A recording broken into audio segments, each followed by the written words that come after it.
Today's story reveals the incredible journey of Ramón, a man whose life changed unexpectedly during a simple morning walk. What seemed like an ordinary day turned into a series of intense and challenging events, where Ramón would need all his strength to face brutal injustice. Along this journey, we will see how courage and determination can arise in the darkest moments, uniting a community and pushing the boundaries of resilience. If you enjoy exciting and inspiring stories like this one, subscribe to the channel so you don't miss a single story. Your presence here makes a difference, and together we can share stories that deserve to be heard. That morning seemed like any other in Ramón's life, a 72-year-old man who had worked his entire life in neighborhood workshops. Since his retirement, he had taken up the habit of going out at dawn to walk and clear his mind. The early hours of the day offered him a peace he couldn't find at any other time. He adjusted his headphones, letting the melodies of a bolero accompany him as he walked through the nearly empty streets. He enjoyed that morning solitude, the slow steps that seemed to carry him to another time, to memories hidden on every corner. Ramón felt alive in those moments, in those walks that connected him to his past and reminded him of the reasons to keep going. The silence of the morning was soon broken when he noticed a shadow approaching. At first, he thought it might be another early riser or a neighbor, someone who, like him, sought the peace of the early hours. However, when he turned around, he saw the figure of a uniformed man approaching with an unfriendly attitude. It was Officer Tomás Morales, known in the neighborhood for his harsh character and habit of acting severely, especially toward those he considered different. Morales, a fair-skinned man with a rigid expression, was feared by many in the community, who saw him as someone authoritarian, always ready to create problems where there were none. Without any apparent reason, Morales stood in front of Ramón, looking at him with a mixture of disdain and suspicion. In a hostile tone, he asked what he was doing walking at that hour. Ramón, somewhat confused, tried to explain himself, but his words were met with coldness. Morales looked at him as if he were a criminal, as if his years of honest work and sacrifices were invisible to his eyes.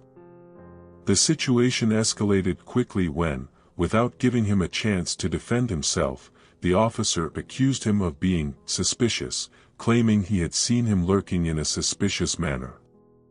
Ramón tried to explain, to speak calmly, to make him understand that he was only enjoying his morning walk.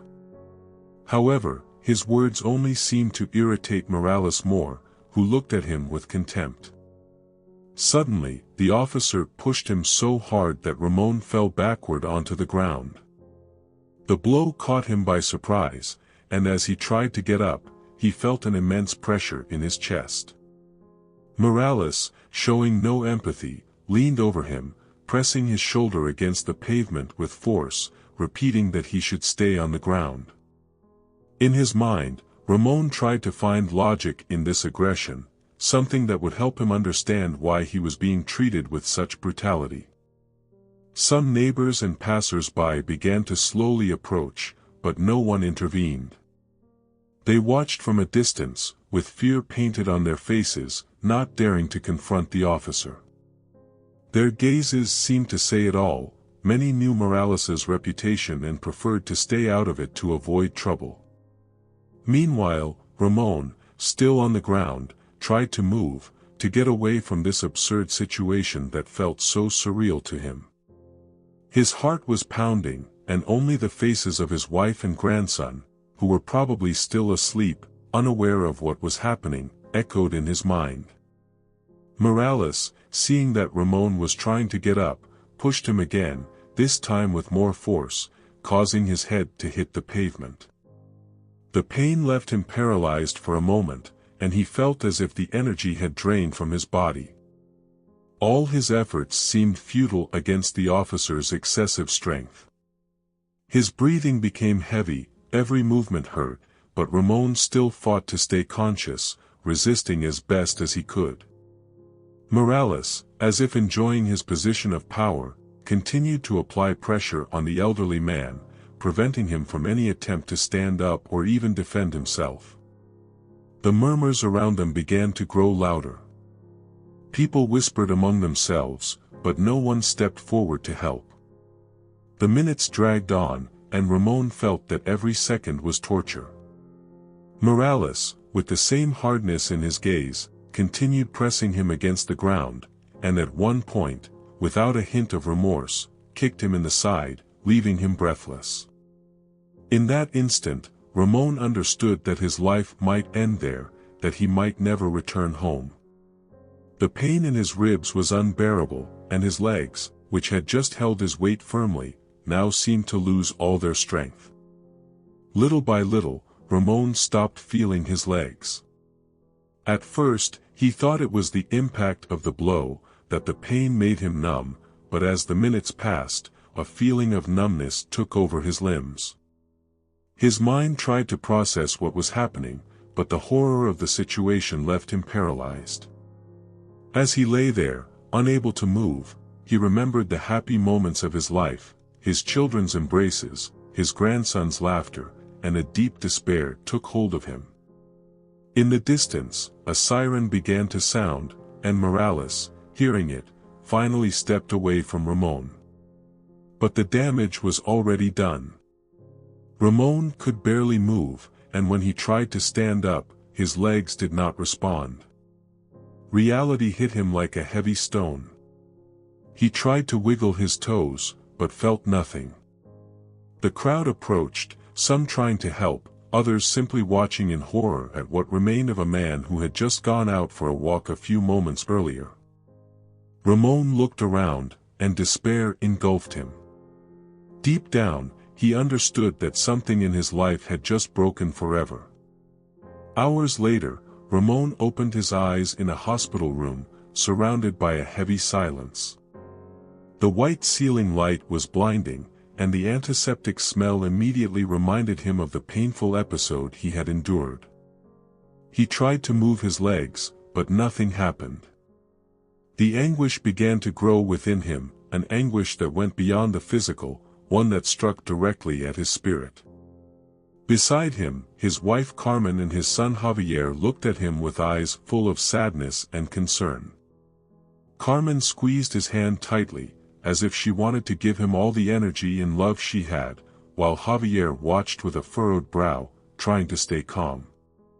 Ramón wanted to ask what had happened, though deep down, he already knew the answer. At that moment, the doctor entered the room, reviewing his notes with a serious expression. After a few moments of silence, the doctor cleared his throat and spoke to Ramón with a calm but direct voice. He explained that due to the severity of his spinal injuries, the mobility in his legs had been compromised. The word paraplegia echoed in the room like an irrevocable sentence. Ramón felt his world crumble around him. His life, as he knew it, had changed in the blink of an eye. Carmen let out a silent sob while Javier clenched his fists, his face reflecting a mixture of anger and helplessness. With barely audible words, Ramón asked if there was any chance to regain mobility. But the doctor, with a compassionate look, told him the damage was irreversible. He could receive therapy to strengthen his upper body, but his legs would never respond again. Ramón tried to process those words, each one piercing his heart like a dagger. In his mind, the scene of Morales' attack played over and over. He couldn't understand how something so brutal and unjust had happened to him, a man who only sought peace on a morning walk. The silence in the room was suffocating. Finally, Carmen spoke, trying to be strong, promising that they would be by his side, that they wouldn't leave him alone on this difficult path. Yet Ramón saw in her eyes the sadness of a woman who had just lost a part of her life partner.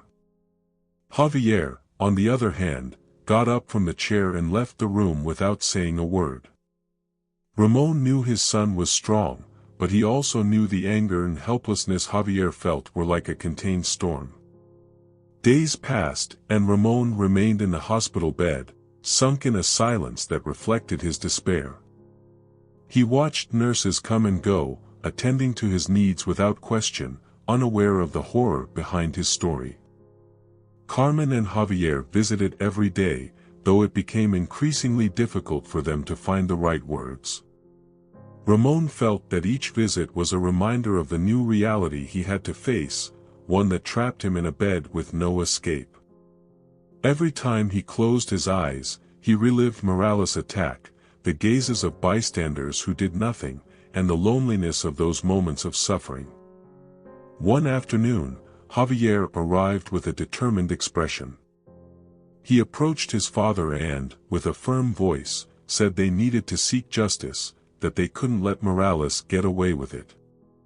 Although Ramón agreed, he asked his son to stay calm. He knew that any attempt to challenge a system that protected people like Morales would not be easy. However, Javier wasn't willing to give up. He assured his father that he wouldn't rest until justice was served and that he himself would take the case to the authorities. The following days were filled with lawyer visits, questions, and endless paperwork. Ramón felt drained, as if each meeting sapped his limited energy. Listening to the lawyers analyze his case, discuss the possibilities and obstacles, reminded him repeatedly of the pain and injustice he had suffered. However, each time he looked at Javier and Carmen, he found a spark of hope, a reason to keep going, if only for them. One afternoon, the lawyer assigned to the case explained that it would not be easy to prove Morales' guilt. The officer had backing within the police institution, and many were trying to cover up the incident. Ramón felt the lawyer's words like another blow, as if the system was telling him that the brutality against him didn't matter, that his pain and suffering were invisible to those with the power to enact justice. Javier, hearing this, couldn't contain himself and began questioning the lawyer, demanding answers, demanding that he do his job and achieve justice for his father. The lawyer, with a patient tone, explained that they were doing their best but needed to be realistic. Ramón, from his bed, watched the scene in silence, feeling like a spectator in his own life. He knew his son was right to fight, but deep down, he felt defeated. He couldn't help but think his life had lost its meaning, that now he was only a burden to his family. Yet, every time Carmen entered the room and gave him a smile, every time Javier looked at him with determination, he felt a small spark of hope, a light reminding him that he wasn't alone in this battle. Before the lawyer left, Ramón looked at him and asked him to do everything possible. He didn't want revenge, only justice. The lawyer nodded, promising he would pursue the case to the end. When they were alone, Javier sat next to his father, took his hand, and with a soft but determined voice, assured him that he wasn't alone, that the family was with him in this fight and wouldn't rest until justice was served. In the solitude of the night, Ramón tried to imagine a future where justice would prevail, but each time it became harder to keep the faith. After several weeks in the hospital, Ramón was finally discharged, though it wasn't the homecoming he had imagined. When the doors of his room opened, and the nurse wheeled him into the hallway, Ramón felt a mix of relief and pain. He had never depended on anyone, and now he had to rely on others to move, to live. Seeing Carmen's face, he understood that this was also a difficult test for her, a daily challenge she faced with courage out of love for him. The house had been adapted to his new condition. Javier had worked tirelessly, installing ramps and rearranging furniture so his father could move more easily. However, every time Ramón moved through those rooms, he felt a knot in his stomach, as if each corner of his home reminded him of what he had lost. The looks of his grandchildren, who observed him with a mix of curiosity and sadness, weighed on him deeply, and although he tried to smile at them, he felt the spark in his eyes dim a bit more each day. Meanwhile, Javier and the lawyer continued pushing forward with the case, facing a system that seemed increasingly complex and resistant to justice. Even though there were witnesses, the authorities claimed Morales had acted in self-defense, based on fabricated reports portraying him as an officer who had responded appropriately to a situation he perceived as threatening. Each piece of news about the case felt like another slap in the face. Everything seemed designed to protect Morales, to silence his story. The nights were especially hard for Ramón.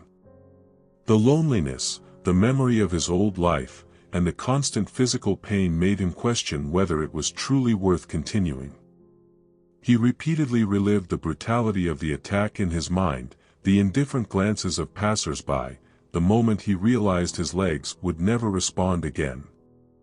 Carmen comforted him whenever she saw him down, reminded him of his strength, and asked him not to give up, saying this fight was theirs together and she would always be by his side. Yet Ramón felt that, little by little, even her words of encouragement were beginning to lose their effect. Days passed, and the community began to learn about the injustice he had suffered. Friends, neighbors, and even strangers came to Ramón's house to offer their support, to tell him they were with him in his fight. This support gave Ramón a glimmer of hope, a light that reminded him he wasn't entirely alone. However, he also understood that words alone would not be enough. He needed justice to act, for Morales to pay for what he had done, but each step forward in the case seemed to bring a new obstacle. Finally, the day of the preliminary hearing arrived. Ramón attended the courthouse, accompanied by Javier and Carmen, feeling vulnerable and exposed. Seeing Morales in person made him relive the horror of the attack. The officer maintained an impassive expression, as if the situation didn't affect him in the least, as if he hadn't been the one who had changed Ramón's life forever. While the judge spoke, Ramón focused on staying calm, on not letting the anger take over. He knew he had to be strong. This was only the beginning of a long process. Morales' defense presented their version of events, a story constructed to justify the violence with which he had acted. They argued that the officer had interpreted Ramón's movements as a threat, that he had acted in self-defense. Ramón felt a tearing helplessness as he listened to how they distorted the truth, turning his innocent morning walk into a threat, an excuse to justify the unjustifiable. When it was his lawyer's turn, he spoke firmly, presenting the evidence and testimonies from those who had witnessed the attack and dared to tell the truth. He explained that Ramón was an older man who had never been a threat to anyone, that his morning walk was part of his routine, and that Morales' violence was unjustified and inhumane. The lawyer looked directly at the judge, insisting that justice had to prevail, that they couldn't allow someone to abuse their power in such a way. The judge listened intently, his face revealing little, but Ramón sensed a small sign of interest. However, the hearing concluded without a verdict, and the case was postponed to a later date. The frustration on Javier's face was evident, and Ramón felt a heaviness in his chest, as if the system had betrayed them once again. Despite all the effort and all the pain he had endured, justice remained distant, an unattainable goal. On the way home, Ramón tried to find comforting words for his son, but he realized words weren't enough, the pain and helplessness were too overwhelming. Javier, however, assured him they wouldn't give up, that the fight would continue. Carmen joined his words, promising they would do everything possible, that they would go to the very end to obtain justice. In the days that followed, Ramón's case started gaining more attention. Local media began covering the story, and soon his name and face appeared on the news and on social media. The community began to mobilize, organizing marches and protests in his name, demanding Morales be prosecuted. Ramón's story became a symbol of resistance, a stand against a system that seemed to protect the guilty more than the victims. The marches grew larger, and the pressure on the authorities increased. Ramón watched from home as people of all ages joined his cause, and though he felt profound gratitude for the support, part of him feared it would all be in vain. He had often seen how justice failed, how the system closed ranks to protect its own. However, each time Javier and Carmen returned from a march or a meeting, they told him about the people who supported them, about the community's determination to achieve justice.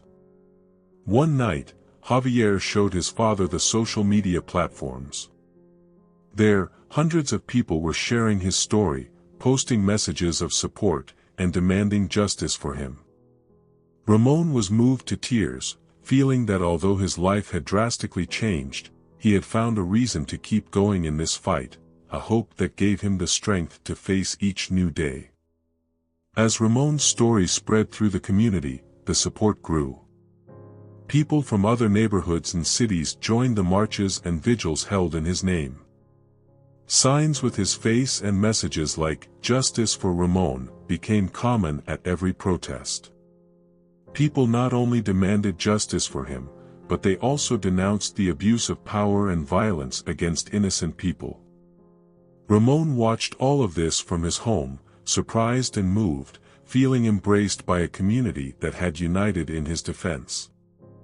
Javier and Carmen told him about the people who approached them, those who shared their own stories of injustice and pain. Ramón's voice had become a symbol for many, a call to end the abuses they had suffered in silence for years.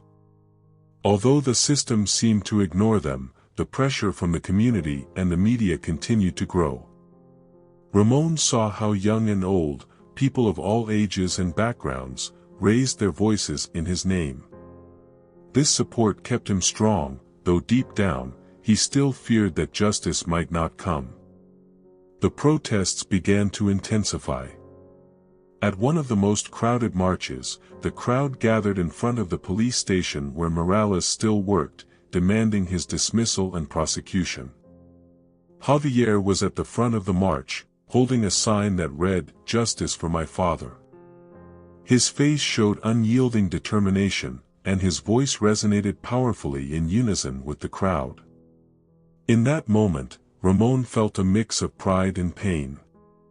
He knew his son was willing to go to the end, to face the system if necessary, and although he feared for him, he also knew that Javier was right to fight. The atmosphere grew tense outside the police station. Officers watched from inside, some with uncomfortable expressions, others with indifference. Despite the pressure, Morales remained in his position, protected by the institution. Frustrated by the impunity, the community began chanting louder, their voices filled with anger and hope. Ramón, from his chair at home, watched the images on local television, seeing how his case had sparked a movement where people fought for real change. That night, when Javier returned home, his face showed exhaustion but also a spark of hope. He sat next to Ramón, took his hand, and assured him that they were not alone, that the community was with them. He spoke about people they didn't know who had traveled to join the march, about those who offered free legal help, and those who shared his story on social media. Ramón, deeply moved, felt that in the midst of his tragedy, he had found a larger family, a support network that held him up. However, not everyone in the neighborhood supported the protests. Some thought it would achieve nothing, that it was dangerous to confront the police, that it would only bring trouble. Some neighbors avoided Javier and Carmen, and certain businesses even refused to serve them. Ramón noticed these disapproving looks whenever a family member left the house. Although he tried not to let it bother him, he knew that the path to justice would always be difficult, that not everyone was willing to take the risk. Days passed, and Ramón's case remained unresolved. The authorities avoided talking about it, and the media seemed more interested in other issues. However, social media kept the story alive, and the community continued to fight. The marches didn't stop, and meetings in the main square became a constant, a way of reminding the system that they would not give up until they saw justice. One night, Javier arrived with news that shook the family. They had received an official letter from the police, informing them that Morales' case was under review, but that due to the lack of conclusive evidence, his suspension would be temporary. Ramón felt the hope he had been building collapse. Despite all the effort, the system continued to protect Morales. Javier, with restrained anger, tried to reassure his father, promising that they would not stop. The news of the temporary suspension sparked outrage in the community, and the protests intensified. During one of the marches, some protesters began shouting in front of the police station, demanding that Morales be permanently removed from his position. The situation grew tense when a group of officers came out of the building and began dispersing the protesters forcefully. Javier tried to stay calm, but upon seeing some of his companions being beaten, he joined the defense, trying to protect those who were being attacked. The judge began to read the verdict in a courtroom filled with tense silence. Ramón clung tightly to Carmen's hand, feeling as if every word from the judge's lips held the weight of a life-or-death sentence. Javier, seated on the other side, watched with a mix of hope and contained anger, ready to defend his father to the end. Outside, the community maintained a constant vigil, surrounding the courthouse, while the media covered every moment, every detail, awaiting the outcome of a case that had become a symbol of the fight against abuse of power. The judge read the sentence in a carefully neutral tone, as if trying to avoid any emotional reaction. He explained that while the witnesses' testimonies were compelling, Morales' defense had presented additional documents and evidence that supported his alleged fear of a perceived threat. The pressure from the police department and the weight of bureaucracy made it difficult to sustain a direct charge against the officer. After a pause that felt endless, the judge ruled that Morales would not be convicted but would receive an administrative sanction and a temporary suspension from his position. A collective gasp filled the courtroom, followed by whispers and murmurs of disbelief. Ramón felt the world spin around him, and the weight of disappointment crashed down. Carmen gripped his hand tightly, trying to keep him grounded, while Javier's face turned pale with rage and sorrow. Outside, news of the verdict quickly spread, sparking outrage among the crowd that had gathered.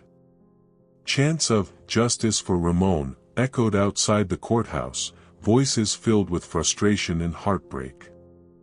In the days that followed, the community's protests grew even more fervent.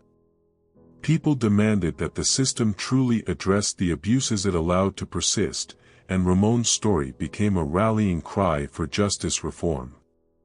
Meanwhile, Ramón, though deeply disappointed, found some solace in the unwavering support of his family and the community. Even though the official verdict had been another letdown, he knew that his story had ignited a movement, a demand for change that would live on beyond his personal battle. While the journey hadn't ended the way he had hoped, Ramón began to understand that his voice, amplified by the support of those around him, had already begun to change things. His suffering had become a catalyst, a spark that illuminated the cracks in a system long overdue for reform. And though justice for him personally remained elusive, he took solace in the knowledge that his fight had empowered others, sowing seeds of resilience and hope for a future where justice might finally be served. The verdict had hit the courtroom like a bomb. Ramón felt the hope he'd clung to collapse within his chest. Carmen, silent, let go of his hand and covered her face, unable to hold back her tears. Javier, his eyes blazing with fury, stood up and shouted toward Morales' lawyers, accusing them of covering up the truth and protecting a criminal. Court security quickly intervened, calming the situation, and Javier was forced to leave the room. As he was led out, his voice echoed down the halls, demanding justice, shouting his father's name, challenging a system that had failed his family. Outside, the waiting crowd learned of the outcome, and a wave of indignation erupted. People began chanting louder, demanding justice, accusing the authorities of corruption, of protecting the guilty, and of ignoring the suffering of victims. The police, fearing the protest might spiral out of control, tried to disperse the crowd, but the people refused to leave. The situation quickly turned chaotic, with clashes erupting between protesters and police as Ramon's family struggled to process the verdict. That night, Ramon's home was shrouded in absolute silence. No one seemed able to speak a word. Carmen and Javier tried to comfort Ramón, but he seemed to have lost all energy, as if the court's decision had stripped away not only his hope but his very reason to keep fighting. Sitting in his wheelchair, he stared at the wall in silence, his eyes glazed over and his expression one of defeat that his family had never seen before. It was as if the verdict had robbed him of all dignity, of everything that had once made him feel human. Days of complete isolation followed. Ramón avoided contact with anyone, even his family.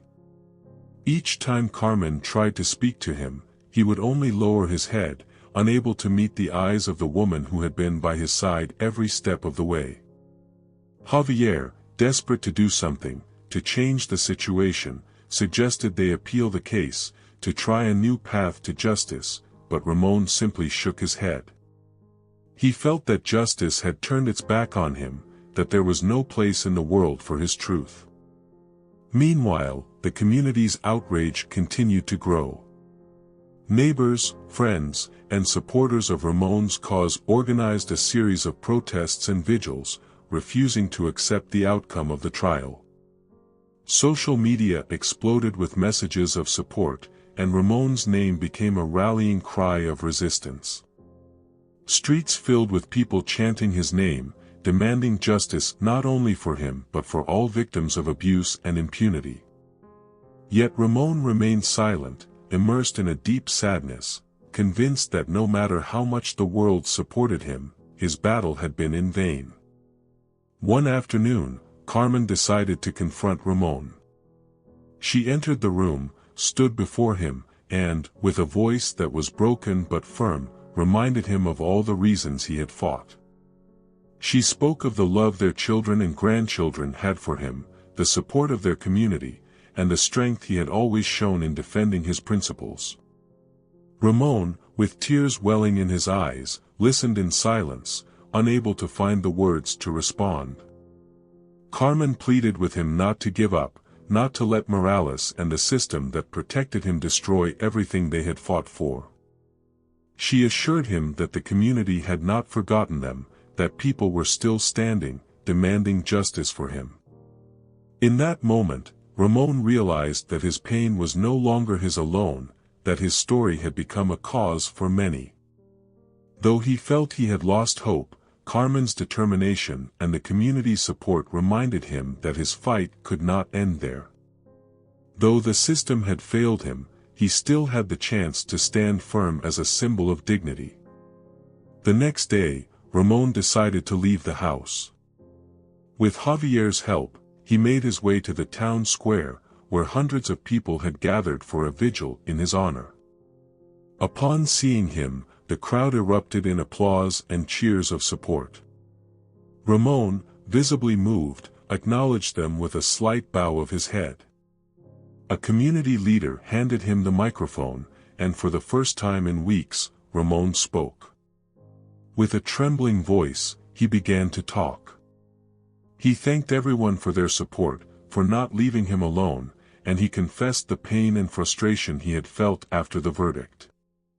He admitted that he had lost hope but that now, seeing them all there, he understood that his fight had transcended his personal pain. That this was no longer just his story, but the story of a community demanding dignity and justice. Ramon's words touched everyone present. People of all ages and backgrounds listened in silence, feeling each word as if it were their own. As he finished, Ramón raised his hand, and with a voice that resonated throughout the square, declared that he would keep going, that he would not give up. That he would fight not just for himself but for all those who had ever been silenced. The crowd cheered, and at that moment, Ramón felt something within him change. Though justice had yet to be served, the dignity the system had tried to strip away was returned to him by his people, by a community that refused to be silenced. With Ramon's renewed resolve, his case gained even more strength within the community and across the nation. Media outlets once again focused on his story, and the movement in his name spread to other cities across the country. More and more people began to see him as a symbol of resilience in the face of a system that so often ignored the voices of the vulnerable. The marches and vigils in his honor intensified, and public figures started to express their support. Although Ramón felt physically weakened, he sensed within him a renewed purpose, a strength that arose from each person who approached him to offer encouragement and tell him that his fight had become theirs as well. As Ramón rested at home, Javier received an unexpected call from an international human rights organization. They wanted Ramón to participate in a conference in the capital, where he would share his story alongside other victims of police brutality from across the country. The organization committed to covering all expenses and providing the necessary support for his travel and stay. Javier, thrilled, shared the news with his father, who listened attentively, initially reluctant. However, after thinking it over and seeing the excitement in Javier's eyes, he agreed. He knew that each opportunity to tell his story was a way to resist, to keep the fight alive. The trip to the capital was a historic event for the family. Carmen, Javier, and several close friends accompanied Ramón. Upon arriving at the conference, they were astonished by the number of people who had come, not just to listen to his story but to share their own. Ramón, moved and somewhat nervous, took his seat on stage beside other victims, men and women who, like him, had suffered similar injustices. The room was packed, and media cameras captured every detail, ready to broadcast his message to the world. When it was his turn, Ramón spoke calmly, recounting every detail of his life before and after the attack, the pain of losing the mobility in his legs, and the sense of helplessness he felt when the judicial system stripped him of his dignity by letting his aggressor walk free. His voice trembled at times, but his resolve remained unshaken. He spoke of his family, of Carmen, of Javier, and of how their love and the support of his community had been his strength in his darkest moments. At the end of his speech, the audience rose to their feet, applauding vigorously, and Ramón, eyes brimming with tears, thanked them with a slight nod. The conference was broadcast live and widely shared on social media. People from all over the country and abroad expressed their solidarity, shared their own experiences, and supported the movement. Ramón's case, once just a story of individual injustice, transformed into a symbol of collective struggle. The authorities could no longer ignore the social pressure that had formed, and under persistent public and media demands, the case was reopened for a thorough review. The news was a glimmer of hope for Ramón and his family, but also a new opportunity for Morales to use his connections to bolster his defense. The officer continued to uphold his version, claiming he acted out of fear and stating he never intended to cause such severe harm. Hearing these statements, Ramón felt the sting of injustice linger, as if the system still clung to protecting those who wielded power abusively. As the weeks passed, the atmosphere in the community grew charged with expectation and tension. While the case's review offered hope, it was also a constant reminder of pain and uncertainty. Ramón, however, remained steadfast. Each time his body weakened, each time physical pain threatened to overcome him, he remembered the promise he had made to himself and to everyone who supported him. He knew his struggle could not be in vain, he had to honor every person who had raised their voice in his name. Finally, the day of the hearing arrived. This time, the courtroom was even more packed, with increased security due to the mass protests outside. Ramón, Carmen, and Javier entered the courthouse surrounded by applause and cheers. Ramon's lawyers had obtained new evidence and testimonies that reinforced his account, and Morales' defense strategy was beginning to crumble. Ramón looked at the officer with a serene but determined gaze, refusing to let fear conquer him. The judge, upon hearing the new arguments and evidence, appeared more receptive and ordered an investigation into Morales for abuse of power. The defense lawyers tried to interrupt, but the judge remained firm, stating that the evidence of abuse was too substantial to ignore. Ramón felt a relief in his chest, a sensation of justice that was finally, however slowly, beginning to take shape. The hearing concluded with the news that Morales would be suspended from his position and would face a formal trial for abuse of power. Outside the courthouse, the waiting community erupted in applause and cheers when they heard the result. Though much remained to achieve full justice, this small advancement felt like a victory, a demonstration that resilience could have a real impact on a system that so often turned a deaf ear to the voices of the weak. That night, Ramón and his family returned home exhausted but with a peace they hadn't felt in a long time. For the first time since the attack, Ramón slept soundly, confident that his fight was making a difference, that his sacrifice and pain had not been in vain. He knew the road was still long, but he no longer feared facing it. The news that Morales would face a formal trial for abuse of power quickly spread through the community and across the country. Ramon's story, an ordinary man who had suffered brutal injustice, had become a symbol of hope and resistance. Marches and vigils in his honor continued with renewed strength, and people began organizing in ways that even Ramon's family hadn't anticipated. Civil rights organizations and activist groups joined in to ensure the process would not be forgotten. Ramón, though physically weakened, felt strengthened by the impact his fight had on those around him. Days before the trial, Javier and Carmen received an invitation to a meeting organized by community leaders who wanted to plan strategies to ensure public pressure prevented another unjust ruling. Ramon's family attended, finding neighbors, young activists, and even old friends who had joined the cause. Ramón, from his wheelchair, watched the dedication of these people and felt a wave of gratitude and hope. In his lifetime, he had never imagined his story could unite so many people in a common purpose. During the meeting, some activists proposed a large demonstration in the capital on the day of the trial. They wanted Ramon's voice and the voices of all those who had suffered abuses to echo where the final decision would be made. Javier, moved and inspired, volunteered to lead the march. The unwavering support of his son and Carmen's strength reminded Ramón why he had to keep fighting.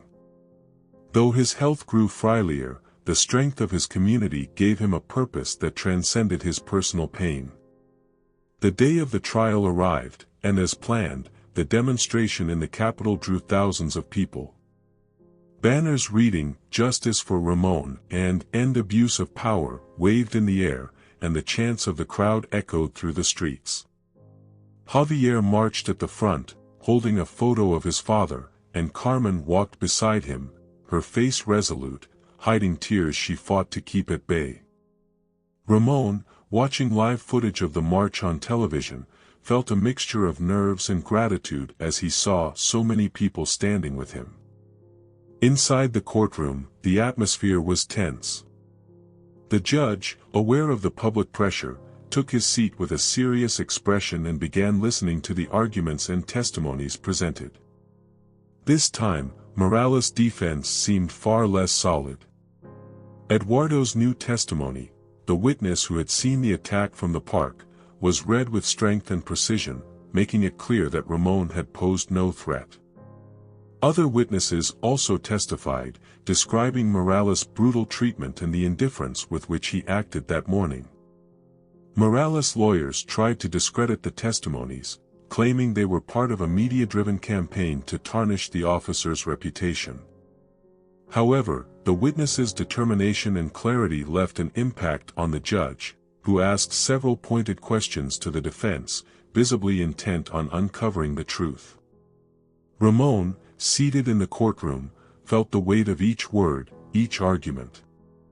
This was his last chance to achieve justice, and though the fear of another unjust ruling lingered, he held on to the hope that the truth would finally prevail.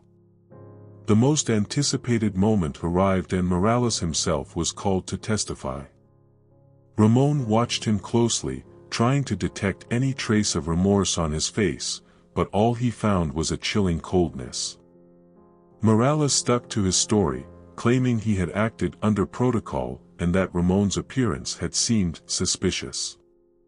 When the judge asked if he thought his use of force was justified, Morales responded without hesitation that he did, insisting everything he had done was to protect public safety. His words left Ramón frozen, as if the officer truly didn't understand, or didn't care about, the pain he had caused. After days of testimonies and deliberations, the trial reached its conclusion. The courtroom remained silent as the judge delivered his verdict. Ramón and his family listened to every word, holding their breath. The judge acknowledged that the abuse of power by Morales was undeniable and that his actions had been excessive and unjustified. Morales was sentenced to several years in prison for abuse of power and aggravated assault. Although the sentence didn't erase Ramón's suffering, it was a step toward the justice he had sought for so long. When the judge pronounced the sentence, a wave of relief and joy swept through the room. Carmen embraced Ramón, who silently wept, finally feeling the weight of injustice lift. Javier, filled with emotion, kissed his father's forehead and whispered that his fight had been worth it, that he had achieved justice for himself and for all who had suffered in silence. Outside the courthouse, the crowd erupted into applause and cheers upon hearing the result. People hugged and celebrated, knowing they had won a victory that went beyond Ramón's case. His story, which had begun as a tragic episode of injustice, had become a symbol of struggle and resilience. Hearing the applause and shouts of joy, Ramón realized that his pain had been transformed into real change, a voice that could no longer be silenced. That night, as Ramón and his family returned home, they were greeted by neighbors and friends who had gathered to celebrate the verdict. There were hugs, tears, and words of gratitude. Ramón, moved and exhausted, looked at each person with deep gratitude. Although he knew his life would never be the same, he had regained something more valuable, his dignity, the certainty that his voice had been heard, and that his fight had not been in vain. If Ramón's story and his relentless fight for justice moved you, don't forget to subscribe to the channel to see more heartwarming stories of resilience and perseverance. Give this video a like, share it with your friends and family, and comment below what you thought of Ramón's journey. We'd love to hear your thoughts. And don't miss the video on the end screen, it's another story that will inspire and move you. Your support is crucial to help these stories reach more people. Thank you so much for watching, and, until next time.